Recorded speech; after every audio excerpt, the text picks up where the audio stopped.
Kayıp zamanlar, üzen kararlar, aklım karışır, bu gülüş tanıdık. Güzel bahane, ne masumane gizler suçunu, teninin kokusu. Zannettim sahi, fark ettim yani, yalanı sever o dudaklar, yokuşa sürer ihtiraslar. Ve bunun sebebi geçici hevesi, yalanı sever o dudaklar, yarına söner pembe mumlar. Ve bunun sebebi geçici hevesi.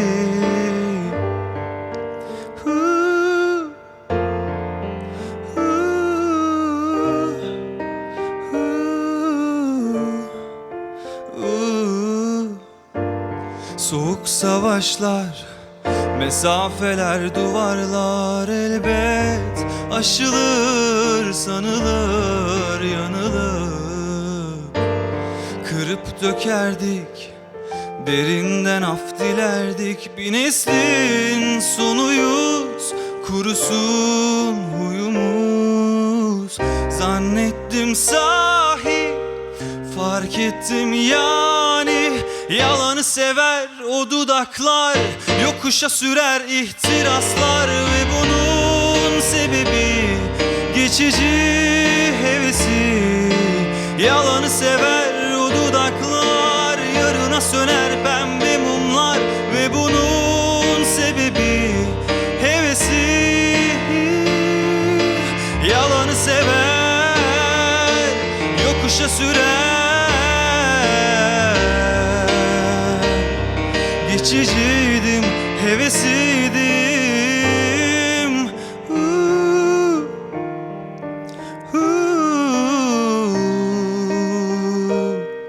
Bu değil mi bunun nedeni?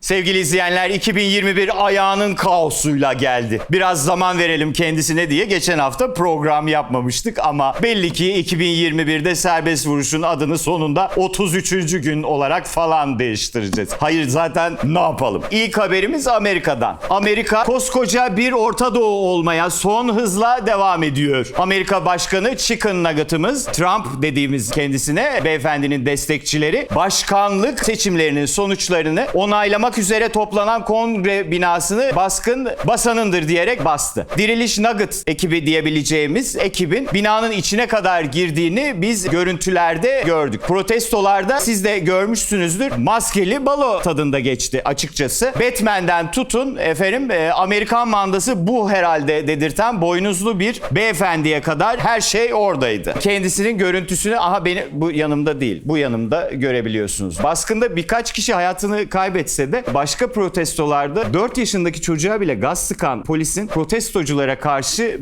daha çok hani hoş geldiniz teyzecim tavrı Amerika'da büyük ses getirdi diyebiliriz. Efendim, tabii ki bu olan bitenler bize çeşitli sorular sordurdu. Ekibimizin en çok aklına takılan soru da boynuzlu abinin Instagram'ı ne? Yani böyle deli sorularla biz uğraştık ama bizim kendi deli sorularımız olduğundan bir de ithal sorulara kafa yoramayacağımız için bu soruların cevaplarını kendilerine bırakıyoruz.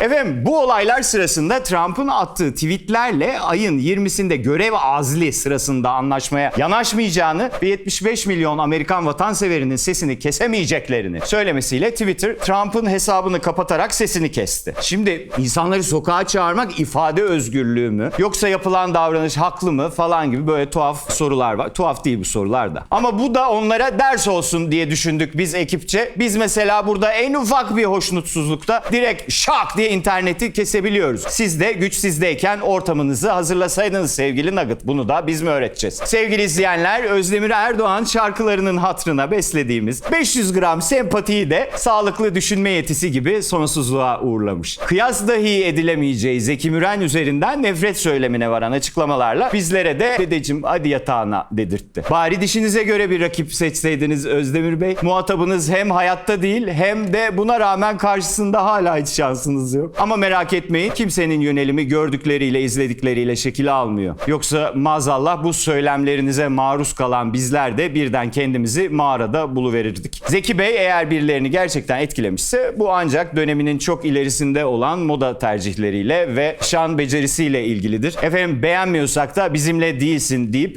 geçeriz. Bundan ötesine özeline dil uzatmak, üzerinden LGBT bireylerini işaret etmek galiba kimsenin haddine değil. İyi anılmak, iyi hatırlanmak nazarınızda değerli değilse doğru yoldasınız Özdemir Bey. Açın kapıyı, girin içeri. Sevgili izleyenler, Merkür Retrosu belli ki bu ay protesto burcunda gibi duruyor. Zira bizde de Boğaziçi protestoları patlak verdi. Eski rektörün görev süresinin dolmasıyla yerine gelen rektörün geliş şekli üniversitenin geleneklerine uymadığı için hem öğrenciler hem de akademisyenler tarafından protesto edildi. Bizim geleneklerimizde rektör seçimle gelir lafına karşılık ben de Metallica dinliyorum, İstifa edin bağırışlarına tişörtün ne güzelmiş karşılıkları alan öğrenciler ıslık ve alkışlarına karşılık olarak da rektörlük penceresinden bir el sallaması ve gülücük aldı. Olayların nasıl sonuçlanacağına dair az çok bir fikrimiz olsa da biz yine de merakla bekliyoruz ne olacağını. Öğrencilerin ve akademisyenlerin, yani rektör dışında kurumla bağlantısı olan herkesin istekleri dikkate alınacak mı? Yoksa rektör bey makam sandalyesinde ayakları havada kendi etrafında dönmeye devam edecek, göreceğiz. Bu arada Avusturya Çalışma Bakanı Kristin Agerhauer yüksek lisans bitirme tezinde intihal tespit edilmesi üzerine görevinden istifa etmiş. Hiç öylesine söyledik. Karadeniz Teknik Üniversitesi'nde bir koltukta oturduğunu düşündüğümüz bir akademisyen Karadeniz'de azalan hamsi popülasyonunu tekrar arttırmak için onları yiyen yunusları avlamayı teklif etmiş. Şimdi tabii akademisyen olunca insan kontrolsüz avlanmanın önüne nasıl geçilir ya da kullanılan yakalama teknikleri nüfusu azaltıyor olabilir mi gibi rasyonel sorular sormasını bekliyor ama malum üniversitelerimiz ilim ve irfan anlamında altın çağını yaşıyor. Akademisyenimizin gönlünce hamsili pilav yiyebilmesi için kaç yunusun ölmesi gerekiyor bilmiyoruz ama dilerse aynı mantıkla bambu yiyen pandaları da avlayabiliriz. Böylece insanlık olarak daha fazla bambu bahçe takımımız olabilir. Ya da ayıları ortadan kaldırabiliriz. Aksırıp tıksırıncaya kadar somon ve bal yeriz. Nasıl fikir? Ne de olsa bu dünyadaki her şey insan için. Kendisine akıl, fikir ve vicdan diliyoruz sevgili izleyenler. Sevgili izleyenler, WhatsApp bu hafta tam bize yakışır, ya sev ya terk et tipi bir değişikliğe gitti. Eğer uygulamayı kullanmak istiyorsak her türlü verimizin yeri geldiğinde her türlü faaliyette kullanılmasını kabul etmek zorunda bırakıldık. Avrupa ülkelerinde yaşayanlara bu bir seçenek olarak sunulurken bize yersen denildi. Zaten kıçımızdaki dona kadar bilmiyor mu? Facebook abi derseniz haklısınız, biliyor. Ama bu izni verdiğimizde gece yarısı fingir derken o sexting'i yanlış yapıyorsun karşım diye Zuckerberg abimizden mesaj alırsanız şaşırmayacaksınız. Çünkü bu kabul ettiğimiz şeyle canı isterse uygulama üzerinden paylaştığınız her şeyi, yazışmalarınızı, nude'larınızı, hayalleriniz ve korkularınıza kadar her şeyinizi depolama ve pazarlamaya izin vermiş oluyorsunuz. Ha ne yaptık? Tabii ki verdik. Uykulu gözlerle yes mi no mu'yu görünce yes dedik. Bakalım ne olacak? Sevgili izleyenler, Küçük Puş'la beraber İtalyanların da Can Yaman sevgisi mutasyon geçirmiş. Roma'da bir çekim sonrası otelden çıkarken arka kapıdan çıkın denmesine rağmen ön kapıda bekleyen hayranlarının olduğu yerden çıkmaya karar veren Yaman, hayranlarının hiç beklemediği bir şekilde üstüne üşüşmesiyle sosyal mesafe kurallarını ihlal etmiş. Bu ihlaliyle de tam 400 euro ceza ödemeye hak kazanmış. Yani sevgili izleyenler, gerçekten bu son yıllarda duyduğumuz en garip aşk ilişkisi Can Yaman ve İtalyanlar. Bizim için problem değil. Kendisi derse ki ben mesleğimi artık İtalya'da icra edeceğim. Hay hay, babaya ne canım, adieu der kapatırız konuyu. Sevgili izleyenler, Royal nenemiz Elizabeth ve asırlık eşi Prens Philip Covid aşısı olarak asil popolarını sağlama almışlar. Böylece İngiltere'ye aşının gelmesinden bir ay sonra aşı olarak aşının önce proletarya üzerindeki etkilerini sessiz sedasız tahtlarından izleyen genç çiftimiz böylece bir yüzyıl daha tahtta kalacaklarının sinyalini vermişler. 2013 yılında kızlı erkekli aynı yerde kalınıyor söylemi üzerine öğrencilerin yaptığı eylemle ilgili olarak açılan dava 7 yıl sonra cezayla sonuçlanmış. Mahkeme pankart açan öğrencilere 5 ay süreyle alkollü içki satışı yapılan mekanlara girmeme yasağı getirmiş. Yani girme yasağı getirmiş. Girmesini yasaklamış gibi düşünün. Dam üstünde saksağın vur beline kazmayı diyebileceğimiz bir şey, evet. Eğer verilen cezanın suç olduğu iddia edilen durumla alakasını anlamayan varsa biz bunun üstüne düşündük. Size açıklamaya çalışalım. Şimdi alkollü içki satışı yapılan mekanlara giremeyen bu arkadaşlar mecburen ayran içmek zorunda kalacaklar. Ayran içince de tabii ki ayrı düşecekler. Kızlı erkekli kalamayacaklar. Aha biz de bu kadar anladık sevgili izleyenler. Sonuçta alkollü mekanlar hali hazırda kapalıyken ve de böyle bir sebepten böyle bir ceza yoksa neden verilsin, değil mi? Sevgili izleyenler, Tesla'nın hisse fiyatının artmasının ardından Elon Musk, Amazon'un kurucusu Jeff Bezos'un elinden dünyanın en zengin insanı unvanını almış oldu. Yani Sims'te sonsuz para şifresiyle mi doğdu bu adam, ne oldu ya? Zaten ayrıcalıklı bir ailede suya sabuna değmeden büyümüş. Şimdi de kıta doyuracak serveti var adamın. Allah'ın premium kulu mudur, nedir bu acaba? Bir başka merak konusu da hani global kriz vardı, kim alıyor bu Tesla hisselerine? Hisseli Harikalar Kumpanyası bir avuç pembe götlüye açmış perdelerini. Sade vatandaşın da anca çenesi yorulsun. 3. dünya ülkesinden bakın sevgili Elon. Hayır duası almak servetinin %25'ine bakar ya. Bizim IBAN'ımız da hazır bak. Bir telefon, dış borç filan, püf the end. Ama büyüklerin bir lafı vardır. Çok mal haramsız, çok laf yalansız olmaz. Biz uyardık, gerisi FBI'nin ellerinden öper. Sırada ilham veren güzel bir haberimiz var. Yüksekova'nın Onbaşılar Köyü'nde yaşayan Emrah Yardımcı köyde şebeke çekmeyince cep telefonunu kullanabilmek için evinin önüne çanak anten, metal sini ve folyo kağıtlarla baz istasyonu kurmuş. Yüksekovalı MacGyver ev yapımı baz istasyonu sayesinde sadece cep telefonunun sinyal sorununu çözmemiş, aynı zamanda köydeki çocukların EBA eğitimi almasını da sağlamış. Eline emeğine sağlık diyoruz kendisine. Ayrıca bu haberle ilgili 90'lar referansını gözümüze sokan editörümüzün de yaşının 40'a yaklaştığının feci şekilde belli olduğunu belirtmeden geçmeyelim. Hanımlar beyler, serbest vuruş bitti.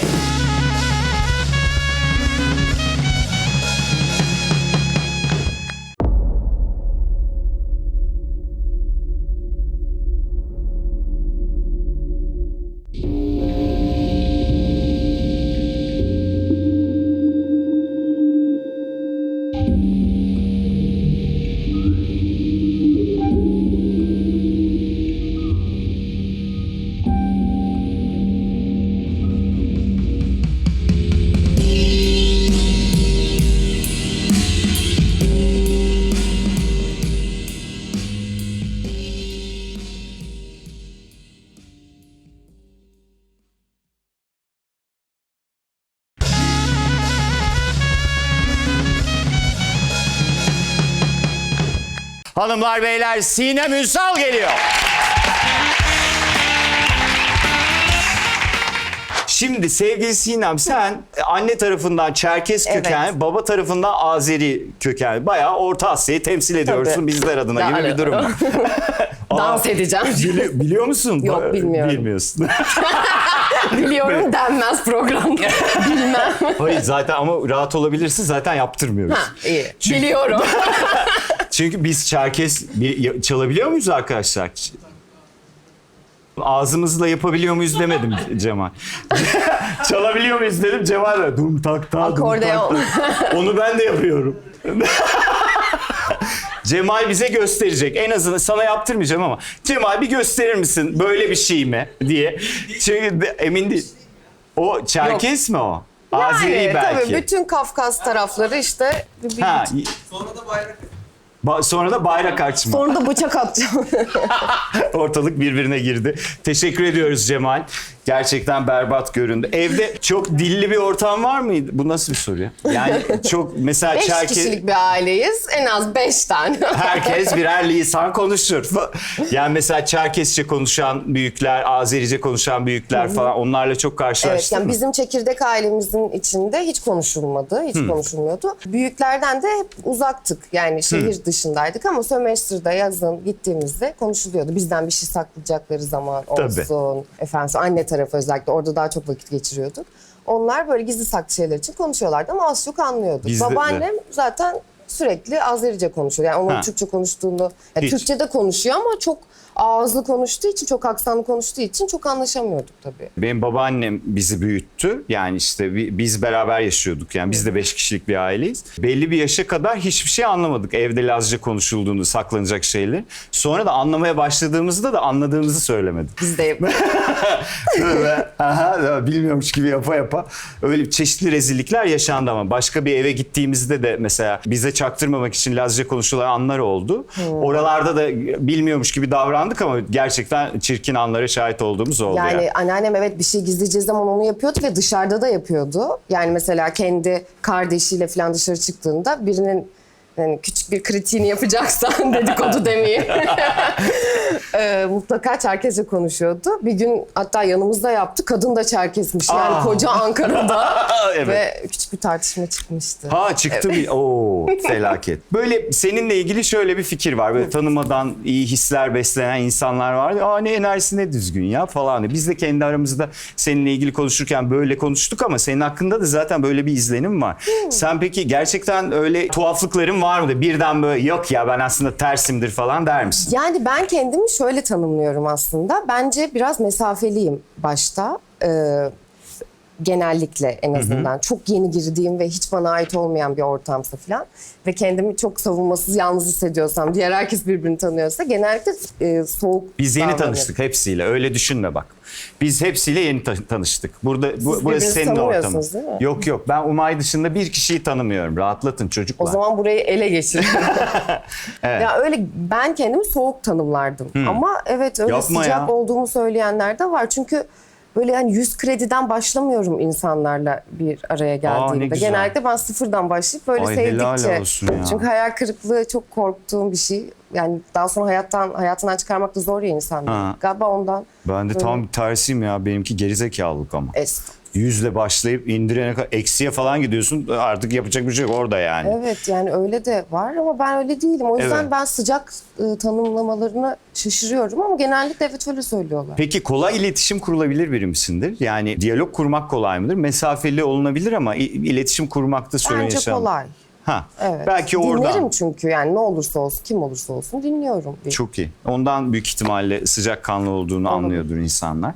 Peki seçimlerin için desteklendin mi çocukken? Desteklendim. Yani hiç kösteklenmedim daha doğrusu. Çok özgürdüm. Kariyer seçiminde de işte okul seçimleri vesaire. Yani çok disiplinli bir ailem vardı aslında ama galiba çekirdekten disiplinle yetiştirdikleri için bizim de doğru karar vereceğimizi düşündüler. Tercihlerimize hiç karışmadılar. Yani herhalde o kadar sıktık yanlış bir şey yapmaz falan diye düşünmüş olabilirler. Özgürdüm yani o konuda. Güzel. Evet. Peki sen İzmir'den Eskişehir'e karşılaştırmalı edebiyat okumaya gittin. Evet. Bayağı bilinçli tercih ettin bunu Tabii, değil mi? Tek tercihimdi üniversite sınavına girdiğimde. Ne diyorsun ya? Çünkü yabancı dil mezunuyum. Lisede hani Aha. bölümler olur ya, yabancı dilden mezun oldum ve bu bölümden seçebileceğiniz çok fazla üniversitede bölüm yok. Ya öğretmenlik ya işte tercümanlık falan. Ben de böyle sıkılıyorum biraz. Yani eğitimden de sıkılıyordum o zaman. Çok böyle okulda pür dikkat dinleyen falan biri değildim. O yüzden dedim biraz daha böyle disiplinler arası bir şey olsun ama bölümümden girebileyim. Baktım karşılaştırma edebiyat çok renkli görünüyor. Nerede var? Eskişehir'de vardı zaten sadece. Ve hani tek işte hiçbir yerde yok. Böyle değişik. Gideyim ben buna dedi. Öyle oldu. Memnun muydun bölümden? Memnundum. Memnundum ama ben hep oyuncu olmak istiyordum. Sadece o konuda işte bir yönlendirme olmadı. Yani konservatuvara nasıl girilir, ne yapılır? Öyle bir çok küçük bir yerde yaşıyorduk biz. Eski Foça'daydık ve öyle eğitim bilinci olan bir yer değildi. Çok kendi içimizde, internette bile çok ihtiyaç duymuyorduk. Bir kasaba hayatı vardı. Doğru yönlendirilmediğim için olasılıkla örnek de yoktu önümde. Ama hayalim işte tiyatro sahnesinde olmak. Hep işte tiyatro yapacağım, şöyle yapacağım. Böyle gelen giden bütün tiyatrolara giderdim falan. Peki İstanbul'a gelişin nasıl oldu senin? Okul bitti. O hafta sonu İstanbul'a böyle bayağı sırt çantamla geldim ve işte edebiyat mezunuyum. Gideyim ben oyunculuk eğitimi alayım ki yüksek lisansa, yani yüksek lisans eğitimi almak üzere geldim aslında. Yüksek lisans oyunculuk üzerine yüksek lisans. Ama bunun için de bir hani mülakat hazırlıkları olur ya. Bunun için hazırlanıyordum ben.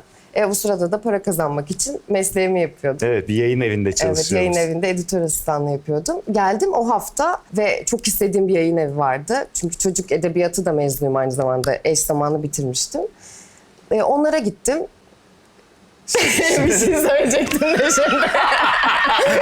Biraz dalavere çevirerek. Ha. Evet, şey mi onları yani? kandırdım, Bayağı iyi. izlemesinler. Ay canım ne olacak? Yani evet öyle dedim. Yani hiç iş ilanı falan yoktu. Ben de aradım. Dedim ki insan kaynakları görüşebilir miyim? Yani beni arayacaklar da aramadılar hala falan. Çünkü bağlamıyorlar ya öyle. Sonra bağladılar dedim. Ben böyle böyle yalan söyledim ama sadece ona söyledim. Ben görüşmek istiyorum. Sizin yanınızda yayın evinizi çok seviyorum. Gelmek istiyorum falan. Öyle gittim. Onlar da o çok hafta iyi. aldılar işe. Aa. Evet. Çünkü ne kadar demek ki bir asistan işten ayrılacakmış. Aa, Gelir de- misin dediler. Gelirim dedim. kısmetine koşarak gidenler. Evet. Sonra da hem eğitim aldım hem işte işimi yaptım. Oyunculuk eğitimini nerede aldın? Özel aldım. Özel. Özel ders mi aldın? Özel ders aldım. Aa, yani çok iyi. bayağı şeye hazırlık. Tamamen sınavlara hazırlık aldım ama sınavlara hiç giremedim. Çünkü hazırlık yaparken İşler gelmeye evet başladı. öyle oldu. Peki Neyse ki. hala aklında mı? Yani böyle ben o yüksek lisansa Ama gireyim yurt falan. dışında yapmak istiyorum artık. Ha Evet. nerede? Var mı aklında bir Yok. yer? Ha yok. Böyle seçtiğin bir okul yok. Yani. Hayır. Yurt dışında bir mesela işte Almanya falan gibi bir ülke Yani seçimin var mı? Fransa'ya bir gitmek istiyorum. Bir de bir eğitimde kalmak istemiyorum tabii. Fransa yalnız daha teoriktir. Evet ama Sen de ona kaşınıyorsun. dilim var biraz yani üniversiteden. Evet. Çok seviyorum ve de. O acaba sahnede nasıl kullanılır merak ediyorum. Yani neden yapmayayım? Aa bayağı deli. Oldu o zaman.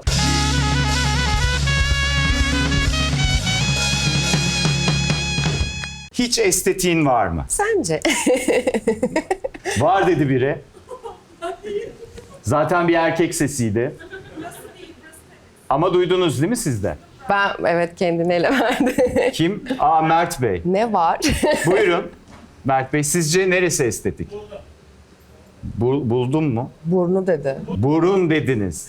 Burun dediniz. Onu Yok mu artıran? Başka estetiği olduğunu düşünen var mı aramızda hanımefendinin? Yok. Varsa da yemiyor. Zaten şu an demek. Mert Bey'in cesaretine hayran kaldım açıkçası. Mert Bey aynı konuda ben de patladım. Çünkü kendisine bunun sohbetini daha önceden yapma fırsatımız olduğunda ben mesela hani illa estetiğin varsa belki burnunu estetik sanabilirdim diye söylemiştim. Meğer hiç estetiği yokmuş Yok. kendisinin. Ding ding ding. Sizin için üzüldük Mert Bey. Pek anladığınız bir iş değil galiba. Yaptırırım ya ne olacak? Lazım olur, ihtiyacın olursa bununla ilgili Ya bir hiç problem. karşı değilim. Yaptıranlara da karşı değilim. Sadece mutluyum böyle. Tabii, Hiç daha ihtiyaç 27 duymuyorum. yaşında olduğun için- Botoks sonra yaptırabilirim. Ama onlar estetik değil diyorlar. Değil diyorlar. Ne yapacağım? Yani değil diyorlar. Ne yapayım? Ne? Küçük müdahale. Küçük dokunuş. müdahaleler. Osur ipediz de diyebilirsin. Tabii. Hemen Benim hemen gözüm aynısı. küçülür, gözümü Gözün büyütürüm. küçült. Evet. Burnum Burnun kırılır. şey olur. Belki çeneki olabilir. Bir anda ağzım kapanır. Seneye Sinem geliyor böyle. Hiç estetiğim ya. Hiç yok sadece ağzın kakanıyor. Arka arkaya mor vampir, mor vampir, mor vampir diyebilir misin? Mor vampir, mor vampir, mor vampir. Dedi. Cansu senin bu özel şirket CEO'su alkışın ne? Cansu'cum teşekkür ederim. Böyle alkışladın. İnanılmaz. Gelen mesajları cevaplamak istemediğinde bildirimden okuyup ölü taklidi yapar mısın? Yo. Yapmaz mısın? Bırak bu işleri. Yapmam. Neden? Yani şöyle... Açıklıyorum. Yani şöyle yapıyorum. Cevap vereceğim bir cevap yoksa vermiyorum.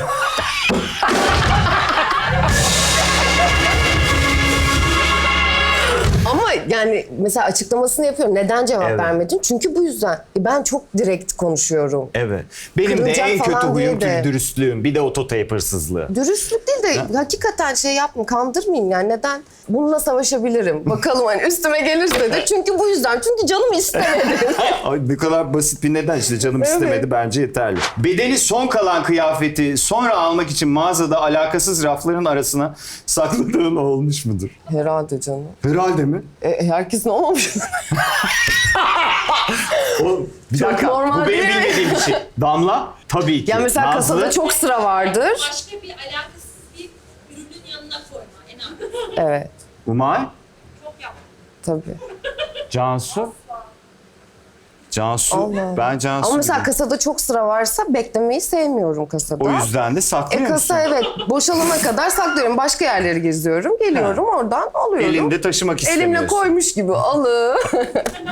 Yapıyorum. İnanılmaz. Erkeklerden bunu yapan var mı? Tibet yapıyor. Var Efe? işte. No. Cemal no. Cem? Çok zevkli yapsanız. No. Mert no. Ya çok zevkli yapsanız. Emre?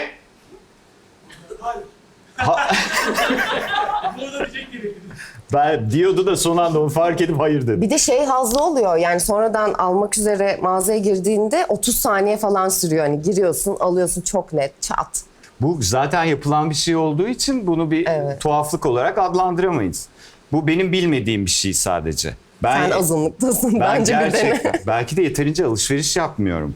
Ondan olabilir. Peki ismini unuttuğun kişiyi çaktırmamak için "Aa, kuzum, kuzum" falan yapar mısın? Yani o kadar laubali konuşmam genellikle ama... Ay kızım. Sinem Ünsal bizlerleydi. Kendisine çok teşekkür ediyoruz. İyi insan. Ama isim aklımda tutamıyorum genellikle. Aha. Evet yani bir şeyler onun yerine koyuyorumdur. Ya bir şey Beyefendi. söyleyeceğim. Benim unutmuş değil mi? Bir şey söyleyeceğim. Aramızda ikizler olan kimler vardı? Mert sen de mi ikizlersin? 28 Mayıs. Siz de, evet. Aa, artık beraber kutlarız be hep. Bir şey söyleyeceğim. Sizin de unutkanlık probleminiz var mıdır arkadaşlar? Evet. B12 ile alakalı o ama. İkizler burcu olmakla alakalı. Öyle mi? Evet. Benim tanıdığım tüm ikizler, "Aa ben unuturum" diyor. Ben ikizlerim ya. Biliyorum, onun için dedim. Ama değilim. Nasıl biliyor musun? İkizler Bak, bu değilsin. konuda evet bak şöyle geçen ay öğrendim. İkizlersin, değilsin. Geçen ay Deli bu öğrendim gitti diyorum. bunu ilacına getirin kızı. Geçen ay Evet. öğrendin diyor. Acele etmeseydin ya 27 Yani sene bir aslında şey değil. 21 Haziran ikizler. Evet. Ve benim özelliklerim ikizler bence. Biriyle tanıştırdılar beni. İşte neye bak harita açıp. Ha evet. Astrolog. Evet. Ha. Ama astrolog gibi de değil. Bilmiyorum. Astro Neyse. bir şey. O önden çalışıp ondan sonra bir seans yapıyorsun. evet. Ve işte dedim ki ya bana böyle kara cahil anlatır gibi anlatabilirsiniz. Çünkü hiç anlamıyorum. Hani bilmiyorum gezegenler şöyle Ha. oluyor böyle oluyor. Gerçekten çok düz anlatın dedi. O da tamam peki ama burcunuzu biliyorsunuz. Mesela temelden başlayalım. Tabii canım ikizler dedim. Yalnız burcunuz yengeç dedi. Aa ben yıllarca ikizler zannediyorum. Neden biliyor musun? 21 Haziran son gün Evet. ve doğduğum saate göre Ya işte tamam yaz da kış bu uygulamasından ben yengeç oluyormuşum. olur mu Sinem, bu yani para üstümü yuvarlıyoruz be. Gece 11.30'da doğdum çünkü. Ama hala 21 Haziran. Ama işte o zaman demek ki kış uygulaması mı vardı o zaman? 21 Yaz Haziran'da. uygulaması. Yaz uygulaması. Yaz uygulaması. Tamam Bir biz şey onu yani. araştıracağız. Evet. 93 21 Haziran yakınında olan var mı? O Ama aralarda ne doğan mı? Yok. hissediyorsa ne fark eder ki? İkiz Evet. Yok yani genelde benim tanıdığım tüm ikizler unutkandır. O yüzden. Olabilir. Dizi sebebiyle öğrendiğin tıbbi bilgiler hiç işe yaradı mı? Açılın ben doktorum falan dedin mi? Yani bunun esprisini çok yapıyorum ama çok şey öğrendim bence galiba. Daha bu kadar kararlı cevap az verilir. Ya günlük hayatımda çünkü çok vakıf olduğum bir konu değildi böyle sağlık sektörü. Bir şeyler biliyorum. Ama şimdilerde. sohbetine etmeye başladın mı mesela? Ya tamam da o mesela şeymiş, kardiyovasküler fıttıktan oluyormuş falan. Bir az çok yapıyoruz. Oo. Hatta biz oyuncular aramızda yapıyoruz. Ya geçen işte melanom vakası vardı ya orada işlemiştik bunu falan. Böyle terimli konuşmaya başladık acayip ve anlaşıyoruz enteresan bir şekilde. Bir başkası şahit olduğunda anlıyoruz onu da. Ha. Aa biz Ne ne diyorsunuz yapıyoruz ya?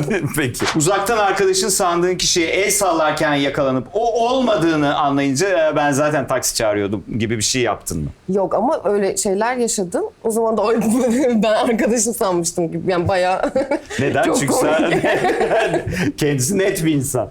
Ay yazık karşıdaki. Yani kıvırmadım hiç. Ama gerek çok yok zaten. oldu çünkü zaten miyop astigmatım o yüzden çok oluyor. Kaç numara? Lens mi var şu an? Yok lens yok. O kadar ileri değil ama Ha, belki de ileridir. Çok yapmıyorum. Yani çok üstüne durmuyorum ve gözlük de takmıyorum ama göremiyorum. Çok uzak mesela. Başka bu konuyla ilgili.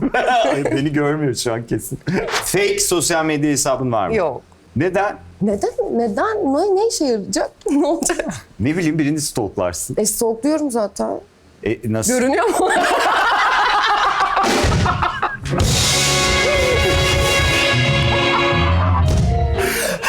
Şu an senin hayatında çok önemli bir bilgiyi verdik sana, ben sana söyleyeyim. Evet, görünüyor. Yani olsun. Zaten stoklamanın bir nedeni vardır ya. Ha, onu da ben Mesaj da çaktırmadan gitmiş olur yapmıyorum yani. tabii yani. Anladım. Peki bir İzmirli olarak bizlerin lügatına eklemek istediğin yeni bir kelime var mı? Yok. Aslında İzmir'de değilim. Orada sadece büyüdüm. Yani kökenimiz değil. Evet. aslında. Ne bileyim işte, ama eski Foça'da büyüyünce Ne olur? ne gevrek, klorak, onlar hep çiğdem, bunlar var bildiğimiz şey. bizde. Evet. Başka da bir şey yok. Başka da bir şey yok. Şey neydi Nazlı? Banko. Banko. O ne? Ben bilmiyorum onu. Ne bileyim, Nazlı'nın galiba İtalyanca bir kelimesi. Mutfak tezgahına bango. bango diyormuş. Bundan sonra ben Bango de bango diyenler de var aramızda. Hiç kendi horlama sesine uyandın mı? uyanmışımdır. Hatırlamıyorum. Ama şöyle seslere çok uyandım mesela üniversitedeyken. Ve sınıfta uyuyorsun falan yani gürültü bir şey. Sessizleşince ortam bu sefer o uyarıcı oluyor ve uyanıyorsun. Ha, evet. Ben kendi horlamamı değil, horluyor mu ya? Çekelim gel kamera falan filan seslerine çok uyandım. Yani başkalarının benim horlamam üzerine konuşmasına. Çünkü burnum tıkanıyor. Aha. Bazen horlamak demeyelim de sesli nefes alabiliyorum. Sesli nefes almak. Bu kadar havalı tarif eden olmamıştı değil mi? Sesli nefes almak. Takıntın var mı? Ne? Bir kısmını aştım ama çocukluğumdan beri çok takıntılıyım. Hatta obsesif, yani bu klinik derecede Ha. evet takıntılıydım. Birçoğunu atlattım ama dönem dönem bir şeylere takıntı yapıyorum. Nesnel şeylere de takıntı yapıyorum bu arada. Bu da işte aslında ruh dünyanda aşamadığın şeylere kendin şekil verme içgüdüsü falan sanırım. Eğer çok stresli bir dönemimdeysem mutlaka sürekli kullandığım bardak hep aynı yerde durur. Wow. Örnek veriyorum. Yani yatağımı toplamadan hayatta çıkmam. Ondan sonra böyle şeylerim var. Kapıyı yani- mutlaka 3 kere kilitlerim. Şaka yapıyorsun. Hayır. Önceden 3 kere kapatıp kilitleyip açıp tekrar öyle o derecedeydim. Geçmiş olsun. Sağ ol geçti. Var mı bu kadar berbat takıntısı olan? Berbat. Yani yok berbat değil. Berbat Hani değil. Yani bedbaht. bedbaht demek istedim. Evet, dilim sürtmüş. Var mı bu kadar tuhaf? Böyle 3 kere kapıyı kapat, 3 kere kitle, 1 kere kapat, 2 kere kitle falan. Yok. Yok, evet. Özel bir takıntı. Tebrik güzel ediyoruz. Ne güzel hayat yaşıyorsunuz. Vallahi size rahat dünya. Hiç sevgilinden ayrılırken sorun bende, sen muhteşem birisin dedin mi? Evet. Yani bu cümleyi kurmamışımdır da Sorun Tabii. bende falan. sorun değil ama yani seninle bir sorunum yok aslında. Hani sen çok tatlısın, iyisin de artık anlaşamıyoruz. Galiba benim isteklerim değişti falan. Çok güzel. Peki Sinem, seç. Süper zengin olmak ama ölene dek yaşadığın şehirden çıkamamak mı? Yoksa hayvanlarla konuşabilmek ama ağladığında gözyaşlarının sirke olarak akması mı? Bizim editörümüz deli ya. Hangisi? Hadi bakalım. Sirke olarak akması mı? Ha. Ya salataya falan koyarsın Sinem, o kadar da kötü değil. Bedava sirke baldan tatlıdır. Zengin olayım bari. Şehirden çıkamıyorsun ya. Ben evden de çıkmayı sevmiyorum zaten. Değil mi? Doğru, kapıyı aç kapa onunla uğraşacaksın. Tabii canım oturma. evde oturayım. Sarhoşken attığın uyanınca kafama sıçayım dediğin var mı? Bir şey, mesaj. Birçoğumuz gibi. Şu sıkça başına gelmiyordur diye düşündüğüm bir Yani şey. sıkça sarhoş olmuyorum zaten Evet, ama ne ara olacaksın çalışırken. evet tam olarak öyle. Ama eğer böyle kontrolümü kaybedecek kadar alkol vücuduma girdiyse kesin Sen ne kesin kadar oluyordur. güzel tarif ediyorsun ama Sinem yani. Değil mi? Yağlayıp bağlayıp Yani sarhoşluk demeyelim de. Demeyelim de hani alkolün. Vücuda gel. Evet atıyorum ama illa böyle hani eski sevgili falan değil. Arkadaşıma böyle hani aşkın kabarır, öfken kabarır falan ya. O zaman bir cesaret mutlaka atıyorum. Gerçekten komik bir hanımefendiyle beraberiz, ben size söyleyeyim. Ama herkes yapmaz mı? Kimse yapmıyor. Yok yapıyor. Mağazada yapıyorum, sarhoş oluyorum, gidiyorum. Mağazaya atıyor mesaj. Peki yanında mesajlaşan birinin telefonuna gözün kayar mı? Kayar. Yani okumak için değil ama hiç okumam. Da böyle hani gayri ihtiyarı sonra da ne yapıyorum falan oluyorum tabii. Hiç okumazsın. Vallahi okumuyorum. Gerçekten okumuyorum. Ya buna inandıramıyorum Yo sana. hayır, niye? Zaten görmüyorsundur sen. Gözün bozuk da. Yok canım, görsem de ya önümde açık olsa da okumam. Hiç sevmediğim şey. Evet. Ve bana da yapılsa çok sinirleniyorum. Anladım. Evet. Lütfen. Buradan bu mesajı. Peki hiç gözünde büyüttüğün, böyle hayranı olduğun bir ünlüyle tanıştığında fıs çıktı mı? Çıktı. Vallahi yani çıktı. Kim? Fıs demeyelim de Sakın hani söyleme. büyüttüğüm kadar değilmiş. Ha. Normal insan. Söylemeyeceğim canım. Ay tabii çok. Evet. Hepsi bir şekilde insan tabii de yani ama. Evet. Çünkü tek boyutla tanıyoruz ya biz Evet. uzaktan. Sonra 3 boyutlu tanıyınca. Bu diğer 2 boyut pek işimize gelmeyebiliyor. Evet. Okey. Gözlerimin içine bakın, sonuna geldi. Hanımefendi yeterince dürüst müydü sizce de arkadaşlar?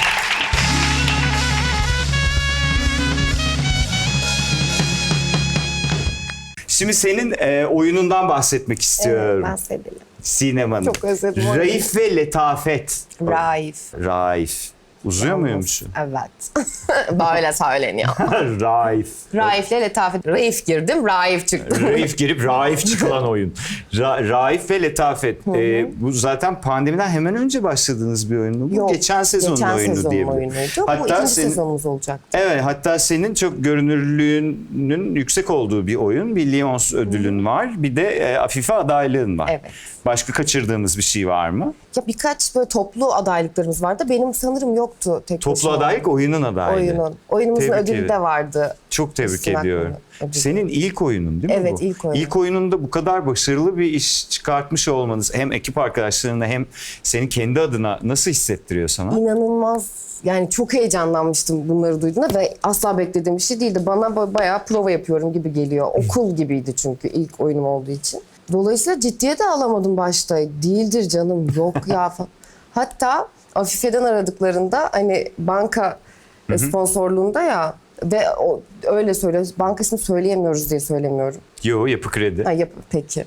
Niye söylemiyorsun? Aradılar ve şey dediler işte, merhaba Yapı Kredi ya kullanmıyorum deyip kapattım ve bunu çok kişi yapıyormuş onları. Evet. Sonra tekrar aradı, bunu çok yapıyorlar diye. Ondan sonra söyleyince de zaten dalga geçti. Bir daha kapadım diye. Ya kapatmadım ama sonra hemen işte şeyi aradım, bizim tiyatroyu. Dedim böyle bir şey söylüyorlar. Yani doğruluk payı olabilir mi? Beni Nasıl olabilir? işletmesinler. Evet, çünkü hani mümkün değil gibi bakıyorum. Çünkü hani hep bir amaç koyarız ya, Afife'de çok böyle saygın, beğendiğimiz Evet. ve adil Memleketteki olduğunu en prestijli düşündüğüm. oyunculuk ve tiyatro sanatına ödül dağıtan yer yani. Ve Evet, ben de bir gün Özenliler. acaba o sahneye gider miyim? Birkaç defa çünkü törene gitmiştim. Of ne kadar güzel ya. Keşke böyle adım çıksa bile yeter falan diyordu. Zaten alamadım ödülü. Adım çıktı. Adım çıktı. Adım çıktı. ama işte onunla yetinmişim. Ama inanılmaz bir şeydi. Evet. Ben bayağı ödülü almışlardan daha zaten böyle la öyle geziyordum ortalık. Çok tebrik ederim. Yani bence de Teşekkür müthiş bir deneyim olmuş diyebilirim. Peki bundan sonrasıyla ilgili, bununla ilgili bir planın var mı? Tiyatro ile ilgili Evet. mi? Hep hayatımda olsun istiyorum. Yani Tabii onu şimdi bir kere tadını alınca. Evet. Şimdi pandemiden dolayı oynayamıyoruz. Çok özlüyorum oyunu da. Yeni bir oyun da konuşuluyordu.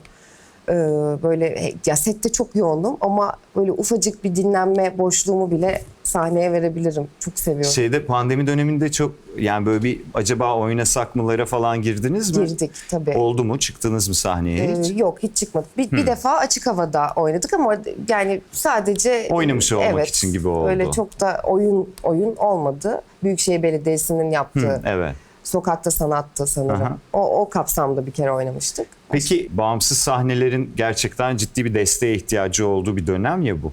Sizin ekibinizin bu anlamda çektiği özel, kendilerine özel, yani sizin ekibinize özel sıkıntılar var mı bahsetmek istediğin? Herkesle aynı sıkıntılar. Bizim ekibimiz de çok yeni bir oluşumdu. Biz de ilk oyunuyuz tiyatronun Cihangir Atölye sahnesinin. Onu söyleyecek. Ve çok küçük bir tiyatro tabii yeni başladığı için. Bir taraftan konservatuar eğitimi de veren, ücretsiz konservatuar eğitimi veren bir tiyatro Cihangir Atölye sahnesi. Konservatuar eğitimi ne demek? Yani konservatuar eğitimi deniyor da oyunculuk eğitimi. Ha. Hani olur ya anladım. dışarıdan Anladım. verilen. Aha. Öyle bir şey. Bunu da ücretsiz yapıyor üstelik. 3 Ya, yıllık bir eğitim. neden? Öyle bir sınavla alınıyor. Tıpkı bir devlet üniversitesinde olan sistem O ne gibi güzel, işliyor. tebrik ederim. Evet, Evet. evet. Ve bayağı da güzel, kapsamlı bir eğitim. Tabii onlar da aksamış oldu Ben çok içine dahil değilim tabii. Hani atıp tutmayayım ama herkes kadar sıkıntı yaşadıklarını biliyorum. Evet. Peki online'da devam etmediler mi o eğitime? Ettiler. ama- bir sürü. Şu an ne durumdalar bilmiyorum. Okey. Peki senin bir de gündemde asıl şu an içinde olduğun Mucize Doktor dizisi var. Yani oldukça önemli bir rol emanet edildi sana. Nasıl senin için süreç? Bu ikinci sezonunuz Evet. değil mi? Evet. Geçen sezon kapı pencere yıkıyordunuz. Bu sene de oldukça tatlı Evet. gidiyor. Tabii. Nasıl gidiyor peki senin için süreç? Ben şimdi anlıyorum, tadına varıyorum. Çünkü başta benim ilk defa bu kadar rol ağırlığı olan bir işimdi Mucize Doktor. Ve çok sevdiğim bir karakter ve çok sevdiğim bir senaryo ve ekip falan.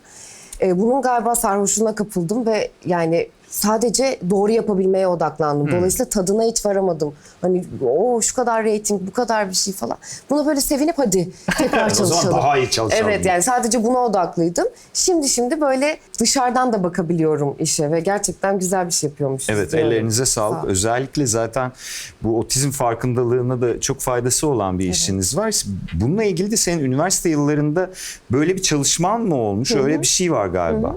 Yani üniversitedeyken bir derneğe üyeydim. Hı hı. Gençlik Derneği'ne ve orada bir takım sosyal sorumluluklar yapıyorduk. Ama hani illaki sonuçlanan bir proje olarak değil, ulaşabiliyorduk. Bizim de Eskişehir'de bir otizmlilerin eğitim aldığı Down kafeler olur ya. Evet. Öyle bir kafe vardı. Oraya işte haftanın belli günleri otizmli bireylerin de geldiği işte el işi dersi, resim dersi Aa, ne gibi güzel. derslerin olduğu bir sistem kurmuşlar. Biz de, ben evime de çok yakındı. Gidiyordum arada birlikte bir şeyler yapıyorduk. Peki burada bir işine yaradı mı orada işime geçirdiğin yaradı. süreç? Yani onlarla iletişime geçmeyi öğrendim çünkü. Ve zaten farklı biliyorsun bir sürü sendromum var. Dolayısıyla çok işime yaradı. Yani Ali'ye nasıl yaklaşmam gerektiğini biraz galiba böyle deneyimlerimle çıkardım. Peki yeni yıl karar verdin mi? Bu yıl bunu çözeceğim dediğin bir şey var mı? Ya da yapar mısın öyle şeyler? Yani öyle şeylere çok inanmıyorum da hani karar verip olacak ama rahatsız olduğum şeyler var. Üzerine çalışıyorum. Çok stresliyim mesela. Yani bir kafaya çok takarım herhangi bir şeyi ve bununla yatıp bununla kalkıyorum falan. Kendimi çok yoruyorum, çok üzüyorum. Bunu biraz törpülemeye çalışacağım. Yardım alıyor musun? Evet. Terapi falan Tabii. filan. Tamam yani yeni mi başladın uzun Yok, süre? 3 yıldır alıyorum. 3 yıldır alıyor. Olmadı mı diyorsun bir şey? O oldu canım, olmaz olur mu da işte böyle çalıştığım şeylerden Yok, biri. evet. Terapi hep hayatımda olsun istiyorum ya, çok güzel bir şey. Almayan var mı? Yok. Onu da sorayım. Yani işte ben birkaç alan biliyorum. Var mı orada? Herkes alıyor mu?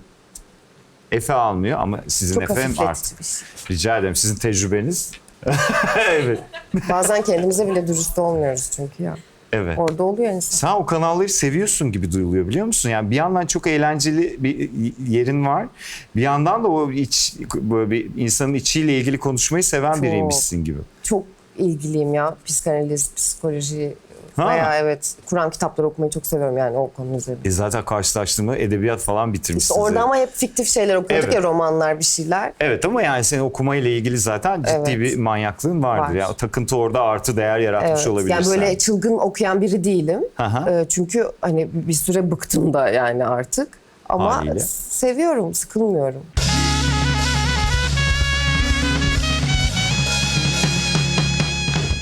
Akşam yemeğine kimle çıkarsın diye soracağız. İlk isimlerimiz.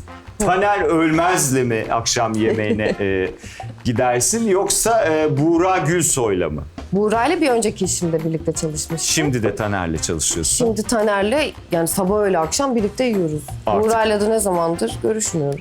Buğra daha zekice olacak Tabii. gibi görünüyor. Peki Buğra Gülsoy'la mı yoksa Özge Özder'le mi?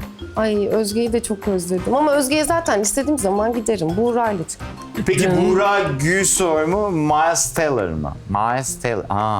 Miles Taylor'la çıkış. Miles Teller. Dilimi geliştiririm. Miles Teller. Bu şey değil mi davulcu? Whiplash. Ha. Bununla devam ediyoruz. Evet. Evet. Evet. Evet. Miles Teller mı, Anna Torv mu? Arkadaşlar benim söyleyemeyeceğim isimler yazıyorsunuz hep buraya. Anna Torv. Bu şey ya, Fringe. Ha Fringe'de. Aa, ben Fringe'deki izlemedim hanımefendi. Fringe'i. Ay, peki o hatırlama ayıp heyecanı olmasın. neydi? İzlemediğim Fringe'i dizi. çok öneriyorlar da bir türlü izleyemedim. Ama geçmiş olsun. Zaten senin için şu an nostaljik bir yapım. Evet. Onunla çıkayım, bir diziyi anlatsın bana. Zaten izleyemeyeceğim. yani. Yemek yerken anlat anneciğim falan diye şey yaparsın. Anna ile devam ediyoruz. Anna Torv mu, Shia LaBeouf mu? Ha, Şia ile çıkayım. Ha, neden? Ne bileyim, böyle çok meylül bakıyor. Sakin bir akşam yemeği olur dedim. Melül mü bakıyor? Psikopat Baksana. gibi durmuyor mu şu an o adam ya? Ben ama astigmatım. Uzak oturursunuz belki, öyle düşün. Shia ile devam ediyoruz. Shia LaBeouf mu yoksa Aaron Paul mu? Aaron'ın. Ben Breaking Bad hastasıyım. Ha, iyi bari. Evet. Bitirdin tabii. Tabii. Ya ben mesela tamamlayamadım. Yani doğru düzgün seyredemedim de. Neden olduğunu bilmiyorum. Bazen denk gelmez ya. Peki şey mi? Diyorlar ki hani asıl biteceği sezonda bitirmemişler. Öyle bitmesin, yani o uyuşturucu yapan adam kazanmasın diye. İşte müdahale edilmiş. Sonra bir sezon daha uzamış. Böyle daha Öyle bir ona bilgi bitirtmesinler. Bilmiyorum ama bütün sezonlarını çok severek izledim. Okey, benim sorduğum soruyla hiç Cevabı alakası yok. olmayan Onun bir cevabını şey. bilmiyorum. Evet. Ne bileyim ben yapımcısı değilim, izleyicisiyim. Ben de yapımcılarla konuştum, silermişim, oradan biliyorum zaten.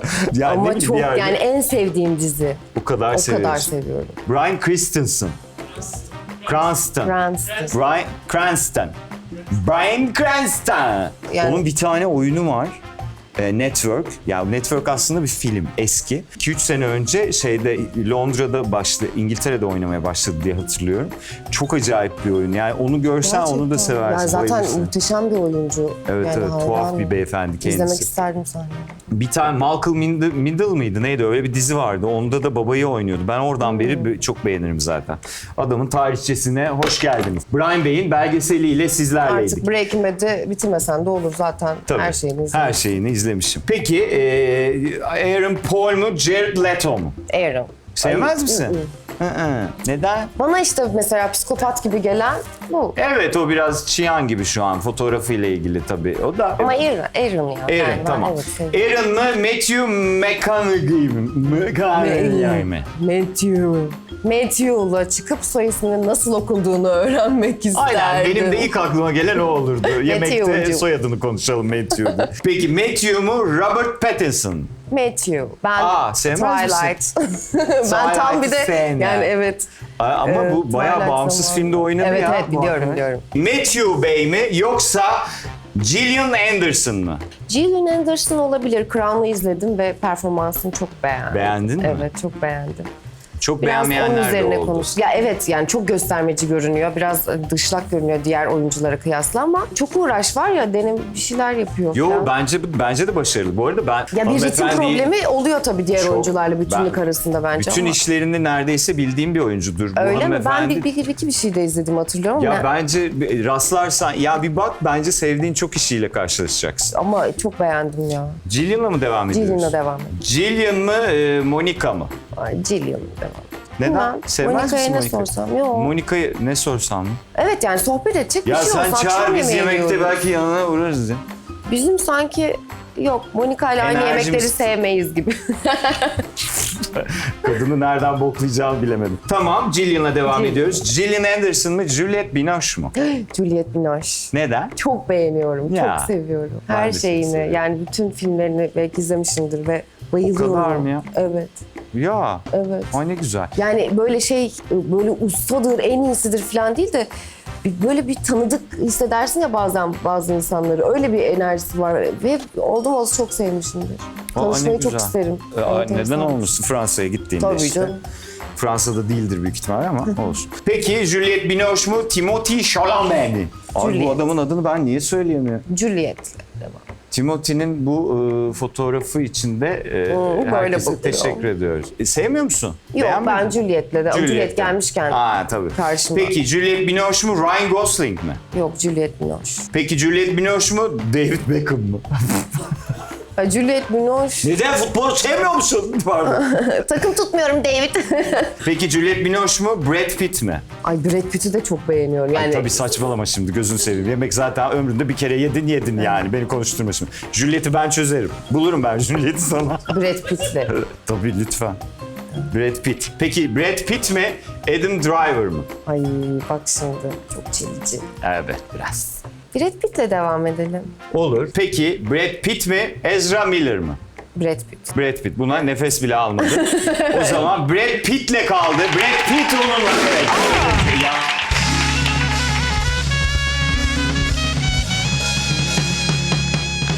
Mesela Brad Pitt'le yemeğe çıksan ne sipariş edersin? Muhtemelen hiçbir şey yiyemem yani. Değil mi? Yani çünkü bir sürü şey konuşulur ya. Ya evet tamam çok yakışıklı falan da mesela bu kadar yakışıklı olmak oyuncu ya çok iyi bir oyuncu ya. Evet. Yakışıklı olmak onun dezavantajı gibi oluyor. Çünkü önce o Aynen. görünüyor ya. Aynen dezavantajı gibi onu oluyor. teselli ederim. Aynen. Senin yakışıklılığından çok daha iyi oyuncusun. Emin Brad. ol, o da bizim gibi O da- ezik olduğu için değil mi? Ben aslında yakışıklı değilim, iyi oyuncu değil mi falan da. tabii O canım. bizde cancağızım, onda öyle bir şey yok. Adam yakışıklı, işini Ama de Türkiye'de yapıyor. yemek yemeyeceğiz mi? Böyle detaylı. Evet. Kesin haklıyım yani. Peki seni internette böyle bir taradığımızda gördüğümüz yorumlar efendim işin dışında genelde fiziksel görünümünle ilgili. Az önce senin yakışıklılık falan filan diye Brad Pitt'e söylediğin şey gibi bir şey sana soru olarak soruyoruz aslında. Ki bu hiç fena bir şey değil, gayet de güzel bir şey. Fakat sen bunun mesleğinin önüne geçtiğini falan düşündüğün bir zaman yaşadın mı? Yani Bence- az önce Brad Pitt'e söylerim dediğin var ya, ya çok evet yakışıklısın ama çok iyi Ne oyuncusun kadar denk gibi. geldi, güzel denk geldi. Yoksa Evet, kısmet evet. yani. Görüyorsun değil mi? Ya kalbin temiz be Sinem. İşte Allah'ın Seren Hanım, ring ring. bizim ilaçlar bitti. Alo. Evet. Ya ben bundan çok korkarım. Bence bu gerçekten olmaması gereken bir şey. Olmasını da istemem. Öyle bir şeyle karşılaşmadım. Yani birkaç böyle işte yazılı röportajda falan öyle tanımlandım. Bu da hoşuma gitmiyor tabii. Sadece öyle tanımlanmak Güzel hoşuna- oyuncu falan denmesinden çok hoşlanmıyorum. Yani tamam hoşlanmıyorum dediğim öyle mi? Yani sadece Ben oyuncunun orada önüne işte konacak sıfat güzel Ya olmamalı ben çok gibi. karışıyorum Sinem orada. Yani güzel oyuncu okey.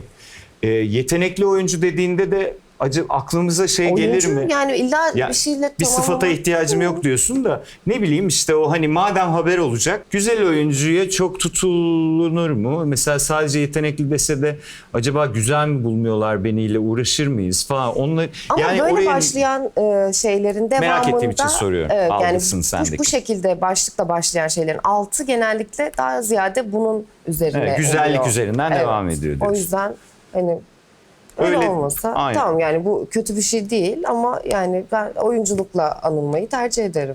Evet. Yani zaten çok da O yüzden bak Brett'e bile üzülüyorum. ya yazık buna hep yakışıklı diyorlar. Yakışıklı bir adam halbuki çok iyi oyuncu. Halbuki peki mesleğe dair acemiliği attım dediğin rolün hangisi? Acemiliği attım diyemem de bir de her işe girdiğimizde tekrar baştan acemi gibi oluyoruz ya bir sürü Evet. yabancılaştırıcı şey var, ekibi yeni, Evet, şey evet falan. de Ama bu Sinem işte artık- tabii daha bambaşka. Ha. Yani artık tamam canım sen o acemilikten bahsetmiyorum. Ha tabii teknik acemiliklerden Tabii, falan tabii. bahsediyorum. Bir önceki işimde onu biraz çözmeye başlamıştım. Çünkü daha öncekilerde şeyi ayarlayamıyordum. Ya çok büyük kaçıyor ya hani sanki böyle kocaman bir ekranda beni close-up izleyeceklermişçesine minik kendimce duygular yapıyorum ama hiç görünmüyor falan. Ya böyle işte bunları ayarlayamıyordum başta. Şimdilerde onu biraz törpüleyebildiğimi düşünüyorum. Güzel. Evet.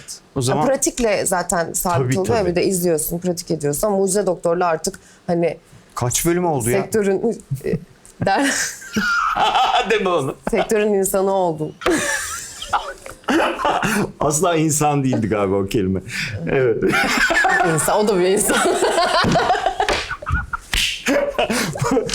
Çok güzel evet. Çok bölüm oldu. 46. Ne ediyor 46? 39'da bir seneyi devirsen Ki üstüne. pandemiden dolayı biraz erken devirmiştik. Tabii.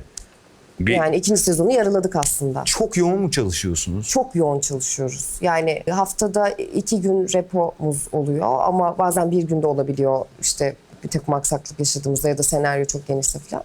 Ne kadar çalışıyorsak ben o kadar çalışıyorum. Ve o kadar saatte çalışıyorum. Yani ekiple birlikte gidip ekiple birlikte çıkıyorum genellikle. Bugün işte böyle öyle olmayan nadir günlerden biri. Akşam bitti setin ki hani bu saatlerde buralarda olabiliyorum.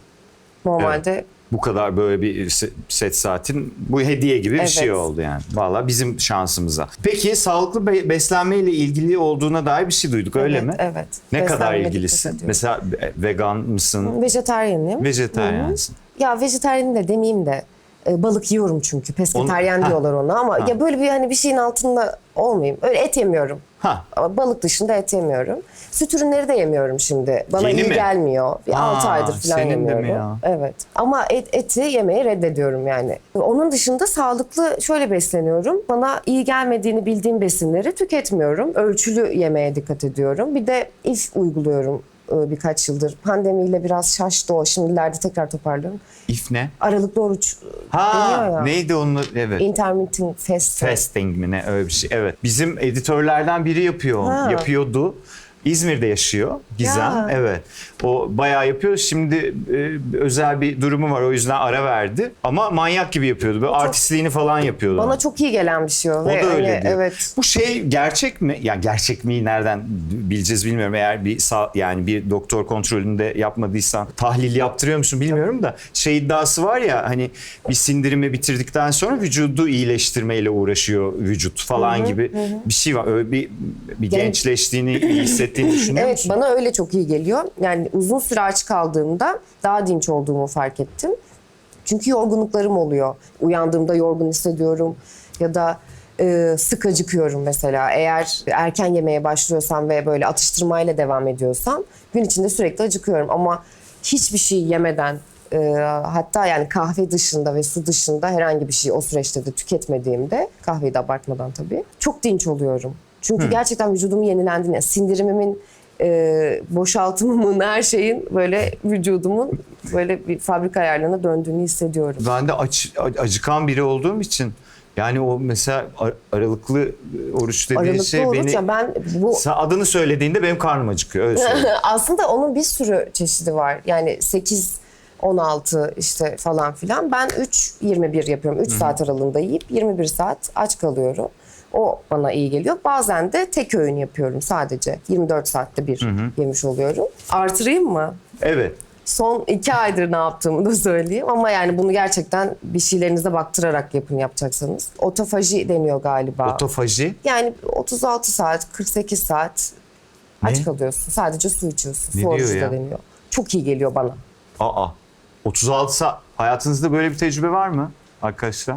Bunu şey olsun diye yapmıyorum işte zayıflayayım, zayıf kalayım diye falan değil. Gerçekten iyi geliyor. İşte kan şekerim vesaire böyle şeylerde problem yaşamıştım. Bunları böyle beslenmemle dengeledim. Danışa yaptım yani. Çok iyi. Peki dizinizde odak konusu haricinde zaman zaman da sosyal sorumluluk meseleleriyle ilgileniyorsunuz ya. Özel hayatında yani zamanın kaldığı sürece tabii setten falan. Bununla ilgili bir şey yapmaya devam ediyor musun bu üniversite zamanı yaptığın gibi? Şimdilerde yapamıyorum. Yani en fazla sosyal medyadan destek verebileceğim bir şeylere destek verebiliyorum mümkün mertebe. Çünkü fiziksel olarak koşulum yok. Ama çok seviyorum.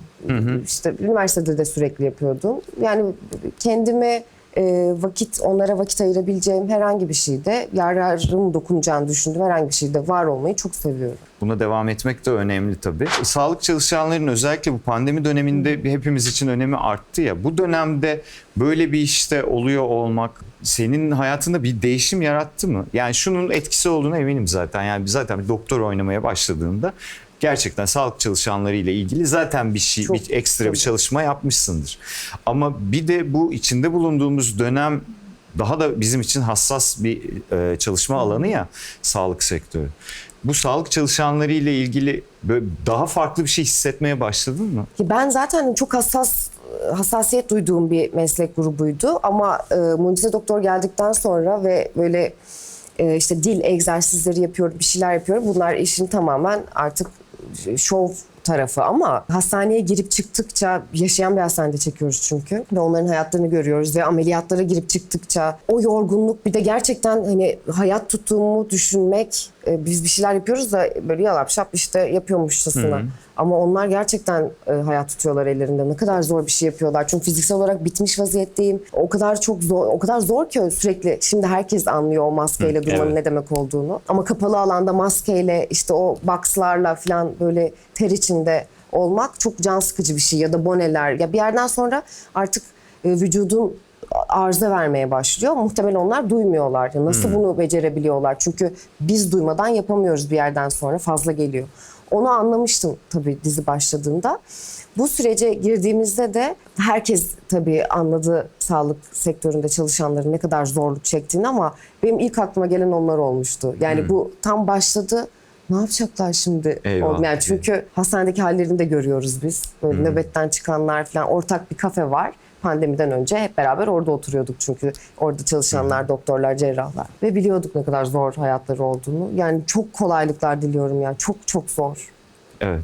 Çok evet, zor. evet. Bir de yani çalıştığın iş olduğu için hepten de bana da zor geliyor. Umarım en kısa zamanda Evet. daha huzurlu bir çalışma ortamına sahip olurlar.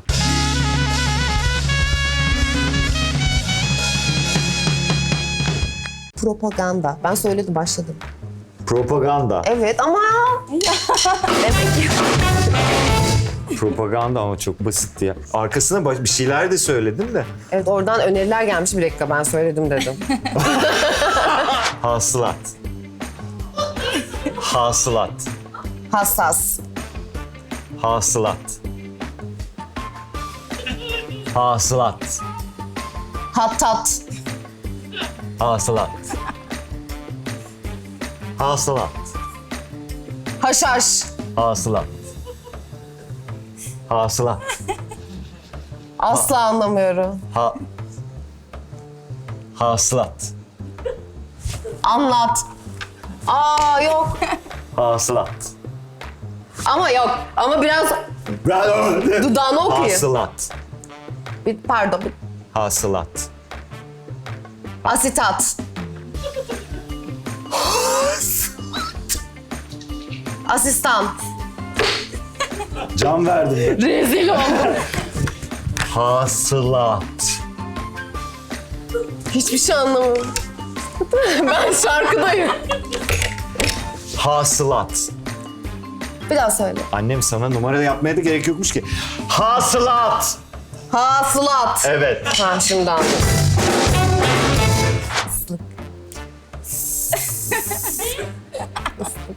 Şu an söylüyor musun? Islık. Bana bunu söylüyor olamazsın. Bak şöyle görünüyor çünkü.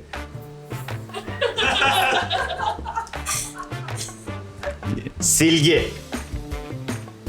Islık. Islık. Silgi. Tik. Tüh. Sitrik asit. Islık. Islık. Gerçekten dur söyleme. Arkadaşlar şu online seyircimiz olduğu için şu an anladığımı söyleyemiyorum ama bunu söylemediğine çok eminim. Yani çünkü gibi bir şey. Ama gerçekten telaffuz edilmesi gibi ediyorum. Ha. Islık. Artistlik, Islık. tislik, Islık. sitrik, Islık. bir daha bakayım, Islık. bir daha, Islık. bir daha, Islık. ıslık. Evet. Gerçekten Tibet kopya verdi yoksa yani sarılsanız bilemezdim. Ilık. Söylüyor musun? Ilık. Silgi. Ilık. Ama söylemiyorsun ki. Ben de söylüyorum. Ilık. Ilık. Itır. Isırık. Ilık. Ilık. İksir. Ilık. Iğdır. Ilık. Ilık. Evet. Ilık mı? Evet. Kırık. Ilık mı? Kırık. Iğdır. Kırık. Islık. Kırık. Kıç. Kırık. Kırık. Hık. Hık kık. 2 heceli. 2 heceli. Kırık. Kıtlık. Yaklaştın. Kırık. Kıtlık tık tık. Değil. Kırık. Kırık. Zıtlık. Kırık. Zıtlık. Oradakini buraya koymak. Kırık. Hmm. Kırık. Değil. Ne? Şaziye Osman'a kaçmış Sinem şu an. Biz ne konuşuyoruz Çok fena ya? durumlar var. Çok fena. Ben bilemedim onu. Ne? Kırık. Kırık mı? Biz birbirimize yapıyoruz diyorsun bunu. Tamam al bunu. Alkışlıyoruz Sinem'e.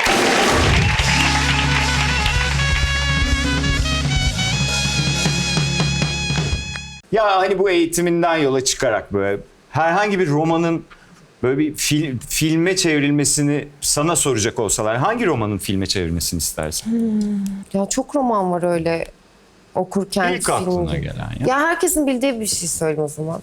İçimizdeki şeytanı çevrilmesini çok isterdim. Oynamak isterdim yani. Çünkü Ha, şu karakterler çok güzel, çok incelikli yazılmış. Ama ben Ömer'i oynamak isterdim. Yani öyle uyarlansın. Hani o Ha, onu Ömer'in çözün ruh ama. dünyası Bak, bir onu kadın çözün. oyuncu olsun ve Neden ben de o olmasın? olayım. Çünkü Ömer çok güzel yazılmış. Bence gelmiş geçmiş en iyi karakterlerden biri. O kadar. O kadar öyle olduğunu güzel ve düşünüyorsun. tutarlı yazılmış. Peki. Zweig romanları falan şeyleri, hikayeleri, karakterleri gibi. Ya, artıracağım mı? Varsa bir Ömer'e kitap. aşık oldum. Peki kariyerin için bu hayal nasıl gerçek olabildi dedirtecek? Sanki olayın içindeki sen değil misin gibi hissettiğin bir anın var mı? Zaman zaman oluyor. Çünkü Sık yaşadığın bir şey mi? evet yani şöyle Hadi ya. hızlı oldu benim için çünkü. Yani benim planladığım şey tamamen başka bir şeydi işte. Eğitim alıp tiyatro yapmaktı. Az önce konuştuğumuz bu ödüller vesaire bunlar yaşandığında bir benzer bir duygu yaşamıştım. Bir de zaman zaman ne yapıyorum ben gerçekten baya sete gidiyorum geliyorum böyle şöyle hani bir anda alışıyorsun ama bir an bazen yabancılaşıyorsun ya kendi hayatına. O herhalde hepimiz böyle ara ara yabancılaşmışızdır. Ben de bu meslek üzerinden sorduğun için tabii mesleğimde bu olduğu için ona da yabancılaşabiliyorum bazen. Okay. Peki salgınla başlayan bu dijital platformların yükselişine nasıl bakıyorsun? Yani seyirci yönelimleri açısından nasıl değerlendiriyorsun onu? Sonuçta sen ulusal kanallardan birinde oynuyorsun şu an. Yani dijitalde hepimizin şeyi var tabii ki yani hani o koşulların daha konforlu olduğunu düşünüyoruz. Ben olumlu bakıyorum ya. Bence devam etmeli, desteklenmeli. Çünkü evet daha biz çok uzun süreler çalışıyoruz. Çünkü çok uzun süre yayınlanan bir şey yapıyoruz. Her hafta bir sinema filmi uzunluğunda hep söylüyoruz Evet. ya. Orada daha derli toplu gibi oluyor tabii kısa bir sürede. Ve daha uzun, çekim süreleri daha uzun olabiliyor oranla. O yüzden ben hani kaliteli iş çıkarmak daha kolay. Hani televizyonda kaliteli iş çıkarılmıyor demek istemiyorum ama orada Daha ben çok onların var çalışılabiliyor olmasını, evet, üretim için, desteklenmesini, artmasını isterim. Yeni çıkanları da takip edebildin mi? Hani Exxon Gain Çok falan. değil ama az çok takip ediyorum, Aha. evet. Orada mesela ilgini çeken bir şey oldu mu? Yani ne bileyim Blue'da, Netflix'te, Amazon'da da olabilir. Yani hani ya Tabii orada yani kaçırmıyorum falan Eksen'de dediğim şey. Gibi'yi izledim. Aha. Çünkü erkek arkadaşım oynuyor. Hangisi? Kıvanç. Gerçekten. Kıvanç seni erkeğe çok selam söyle. Bak hiç sizinle ilgili bir şey olmayan bir yere gitti iş. Öyle işte Kıvanç Evet. orada. Ay bayılırım ben Kıvanç'a. Evet, Feyyaz'ı da çok seviyorum Evet. zaten ve onların mizah anlayışları da benim çok beğendiğim, izlemekten de çok hoşlandığım bir tarz, bir üslup. Onların işini çok sevdim. Başka Evet. bir şeye bakamadım. Ama orada Diğer erkek platformda da arkadaş böyle ufak kontenjanı tefek da varmış baktım gibi ve diyorum. beğenmediğim hani öyle olumsuz Aha. eleştirdiğim bir şey yok. Bence çok güzel ya. Hep böyle devam Umarım. edelim. Yani tabii bu hepimizin konforunu arttıracak bir şey olur diye umuyorum ben Ben de de. açıkçası. Pandemi patladığında eve kapananlardan mısın? Sizin çünkü setiniz bir süre durdu, devam etti. bir devam etti gibi böyle bir şeyler oldu. Biz durup devam etmedik. Devam ettik sonra durduk. Zank diye. Durduktan sonra tekrar başlamadık bu sezona kadar. Durur durmaz ben bir de çok hem zaten temizlik biraz böyle normal hayatımda da düşkünüm temizliğe, titizliğe. O yüzden hani böyle bir temizliğin ihmal edildiğinde bize bulaşabilecek bir şey olduğunu öğrenince ölüm korkum da var. Yani çok hoşlanmıyorum. Çok hoşlanmamak. Sen hoşlanır mısın örnekten? Ne bileyim tatlı bir korkuyorum. şey gibi geliyor bana. Yani hatta. ölüm haberlerinden falan bu beni böyle çok üzer öyle şeyler ve kendim de ölmekten korkuyorum. Evet. Ama korkum işte buymuş. Aa, gördün Korkum mü? var mı? Bak görüyor Evet. musun? Olsun, yalnız değilsin. Bir 8 milyar falan var ya arkanda. O yüzden çok panik oldum ve asla kimseyle görüşmedim. Yani bayağı tek başıma bir süre evde kaldım. Kimse bana bir şey bulaşması, ben kimseye bir şey bulaştırmayayım varsa yoksa. Bir de tam tanımlanamıyordu ya. Evet. Ben riske atmayayım, evimden çıkmayayım oldum. Çalışmadığım, zorunlu olarak dışarı çıkmadığım her süre evdeyim. Hala mı öyle? Hala öyleyim. Aa, ne güzel. Evet, yani Tebrik ederim. gereksiz, yani sosyalleşmek için falan, sosyalleşmek gereksiz değil ama hani onu başka türlü gidermeye çalışıyorum. Böyle çok fazla kalabalık yerlere girmiyorum. Çok iyi. Tebrik Çünkü ederim. işimiz de devam ediyor. O Evet, yüzden ona de da- kendimizi korumamız evet. gerekiyor. Zaten setlerde de dikkat etmek çok zor. Yani hani Çok o kadar insanız, özen gösteriyorsunuz ki dışarıda şimdi orada o kadar emek verilirken bunun için Evet. dışarıda hasta olup oraya Dışarıdan gelmek de onu yani getirmek saçmalık olur. Ayıp Çok olur. önemli bir şey.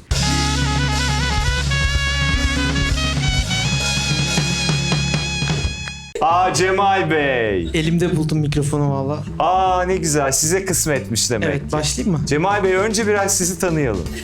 Bildiğiniz gibi Üsküdar, isim söylemiyorum. Üsküdar Netflix'ten Evet, aramıza evet. katılıyorsunuz. Onlara girmeyeyim diye şey yaptım. Girdiğiniz ama çıksanız Başlıyorum. artık. Evet.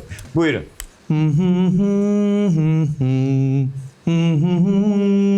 varla ne yapsam. Ben de biliyorum, Ay, ben de biliyorum. Ben de biliyorum abi. Ay, ağzına tüküreyim.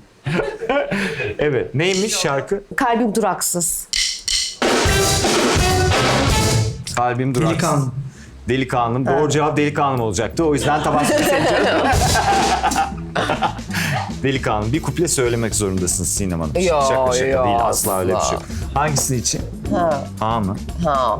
Ya. Bu ne hiç? Balsamico. Balsamico. Sever misin? Böyle Şöyle tat değil. söyleyeyim. Yani artık salataya koyamıyorum. Ya. Evet. O zaman salataya koyamıyorsan buradan al. Sen devam et. Malzemeye ihtiyacı olur insanın çünkü çocuklar. Mutlaka içmelisiniz. Malzemesiz geçmeyin. Hadi oğlum bitir hepsini. Oh! Ya bir haftada ara verdik ya. Onu Hemen içmeyince unutmuşum. insan alışkanlığını kaybediyor. İçerim ya ne olur da oluyor ama için. Ha yok, böyle birinin böyle bir terli birinin ayağını yalamış. Siz sadece duyunca bak ne hale geldiniz. Ben bunu yaşadım. Az önce yaşadım bunu. Aa, emekli öğretmenimiz Efe Bey. Efe Bey, biraz da sizi tanıyalım. Ben Efe Demiral. Merhaba. Gece orkestrasının gitaristim. Evet. Bilmediğimiz hiçbir şey söylemeyeceğim mi gerçekten? 2 tane albümüm var. 2 tane evladım mı var? Albüm. Albümün mü var? Yeni klibim çıktı bu arada. Tabii Yeni evladım klibin değil. mi çıktı? Ya görüyor Ben musunuz? oynamıyorum ama hiç. Bir ayağı çukurda gider ayak. Nasıl bir üretim? Manyak Öğlene mısın kadar sen? çalışmak. Niye söylemiyorsun Efe? Biz beraber çalışıyoruz ya kardeşim. Yaşıyorum, beni takip etmiyorsun Instagram'da. Daha fazla soru sormasan mı? Beni takip etmiyor musun? Ya çok özür dilerim. Ben öyle bir sorumluluğum olduğunu bilmiyordum. Onu bana göndereceksin, ben paylaşacağım ya. Biz Nasıl arkadaşız yani? ya. Hayırlı olsun. Nasıl? Çok izlendi mi klip? Hiç mi izlenmedi? Yani Şaka izleniyor şaka. kendi çapında şu anda. Kendi çapı ne kadar onu merak ettim. Benim subscriber'ım kadar. Senin subscriber'ın 3'lerce insan. Yok işte 100 üzeri de yani. 100'ün üzerinde. Ya 103. tepkiler güzel. Çok izlenmesine gerek yok. Benim hoşuma gitti. Güzel bir şey. Hayırlı olsun. Hay hay, onu seyretti. Efe Demiral'ın yeni klibi sizlerle. Efe Demi Instagram hesabından kendisine yeni klibine ulaşabilirsiniz. Efe Demi sizlerle. Efe Demi. Efe Demi. Efe Demir. Buyurun.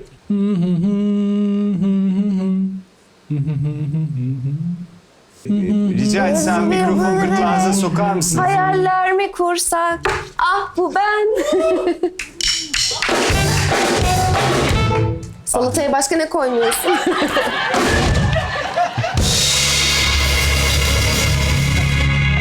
Salataya başka Ama mesela yine- hıyar koymuyorum salataya ama işte koymuyorum ama. Onlar da koymamış. Evet. Hani için? Limon su için. Hadi iç tamam. Limon su için. Limon. Neden? Çünkü limon suyu. Çünkü sirkeli limon. Sirke mi limon? Tamam o daha iyi ama. Daha iyidir. Gerçekten Programdan sonra arkadaşlar- senin mide rahatsızlığın olur ama. O ben 1,5 senedir içiyorum. Benim midem yok artık. Ha iyi. Evet. Bakır bir şey koyduk yerine. ediyor. Bu ikinci bir şey. Ay çok yakar ya. Çok yakar. Bilememekten çok korkuyorum. Çok yakıyor. Çok yakar. Bu arada hım köşemiz var artık bizim. Tam üstüne bas hımı. Üstüme? Üstüne, kendi üstüne değil yani. Hımın üstüne bas. Üstüme mi basayım diyor. Evet. Evet. Sizi tanıyalım. Ben Nazlı. Merhaba Nazlı. Ben de Nazlı. Bana bazen Nazlı dediklerinde böyle dönüyorum dışarıda. Hani bana demiyorlar mesela biri birine diyor. Öyle. Nazlı da İzmirli ama sen İzmirli değil, eski Foça'da büyümüşsün. Evet. Ben de Urla zaten. Ya Çok güzel. Pardon. Evet. beni aktmadın, yara koymadın asla. Siz ne Sana yapıyorsunuz ya? gelmeden düşün. Gerçekten bildi. Giden günlerim oldu. Evet. Ya oturuyorsunuz evde, çalışıyorsunuz, geliyorsunuz abi. Tabii. Böyle bir şey olabilir mi ya?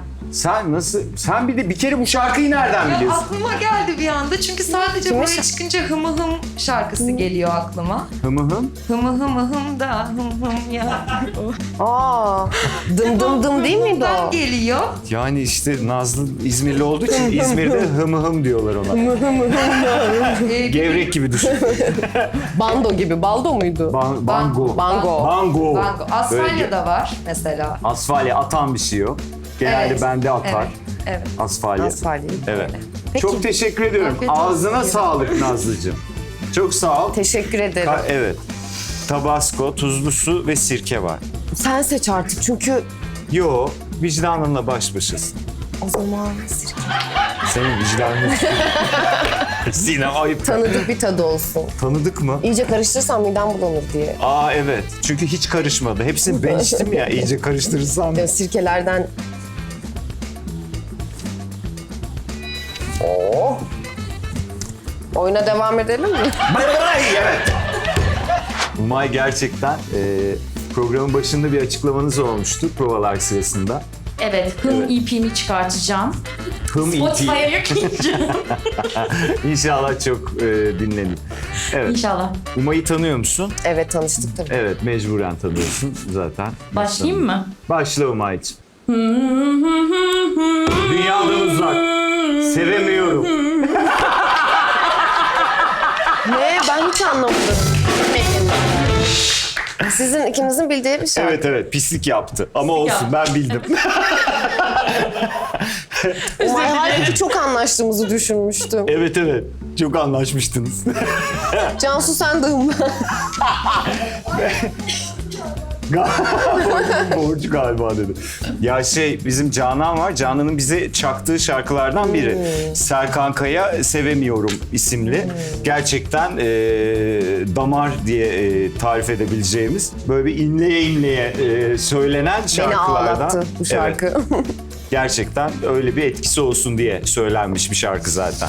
Ama seninki gibi değil. Umay gerçekten ilk defa benim içmeme sebep olmadığın bir fondipteyiz. Teşekkürler Umay. Gerçekten çok sağ ol. Tabasco ya da tuzlu su. Tuzlu su. Tuzlu suyu da neyse iç hadi tamam. Tansiyon. Tansiyon keyfi. Tansiyon keyif ama İçeyim. korkutma beni be tansiyon Yok keyif. ya. Ha. Hani öyle derler ya. Ha. Evet efendim alkışlıyoruz Sinem Hanım'ı. Emre ile Cansu bizlerle. Evet. Merhaba. Geçen hafta şöyle yapmıştık. Bu hafta nasıl yapıyorsunuz? Açar mısın önünü? No way. No way kardeşim, no way.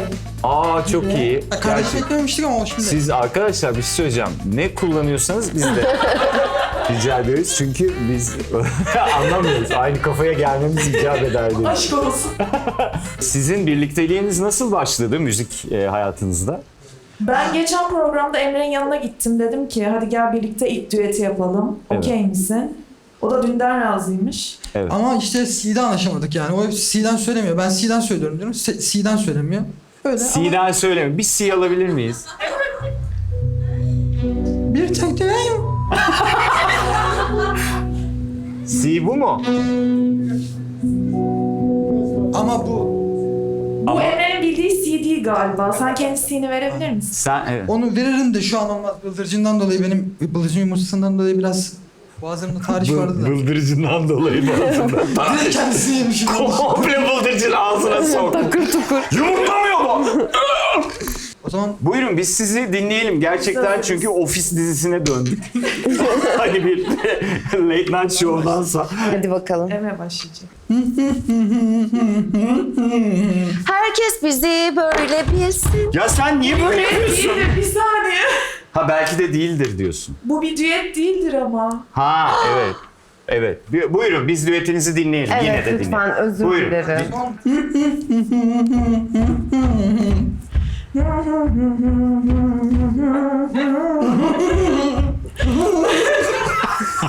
Gerçekten berbattınız. İyi ki Gerçekten dinledik. alkışlıyoruz arkadaşlar. Yani inanılmazdı. Tabasco için çok teşekkür ediyorum arkadaşlar. Afiyet Sizin de gerçekten elleriniz dert görmesin. Bir kere faydanızı görmedim şu fondü. İbrahim Bey, bu sefer gerçekten ben içeyim yani artık yapacak bir şey yok. Emre Ben Bey, onu desteklediğimi söylemiştim ama. evet sizin yaptığınız doğru Cansu Hanım. Ben 3 tür böyle size mahcup kalıyorum. Evet yani genelde öyle oluyor. Gerçekten bu altın konusunu tekrar düşünmemiz gerekecek. Sizin Yok ben sizin yerinize için bu sefer değil, altın için de sizin için. Sinan Bey içmek Sinan Bey istiyor. Tabasco'yu istiyor. Sinan Bey Alkışlarla, değil benim mi? yerime Tabasco'yu içiyor. Alkışlıyoruz Sinan Bey'i. Yapıştırın. Sinan Bey. Vallahi çok teşekkür ederim. Gerçekten farkında olmadan hayatımı kurtardığınızı zannediyorum. Çünkü bu sefer gerçekten delinecekti. 4. şat olacak. 4. şart Sinan Bey'e çok teşekkür ediyoruz. Allah'tan beraber çalıştığımız insanlar iyi kalpli Sinem Hanım. Çok iyi, çok iyi. Ben de sizin ekibinizde gibi hissediyorum. Aynen Yani. aynen.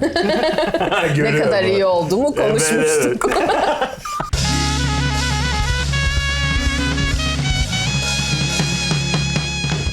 Hanımlar beyler Sinem Ünsal'dı bu hafta konuğumuz. Biz çarşamba günü YouTube'da olacağız. Haftaya pazartesi yine burada olacağız. Önce online'da olacağız. Bir arada yine canlı karşılıklı bu balon kafalar yerine normal insan kafaları olacak diye umut ediyoruz. Bir yerlerde canlı da hızlıca karşılaşmak üzere. İyi akşamlar.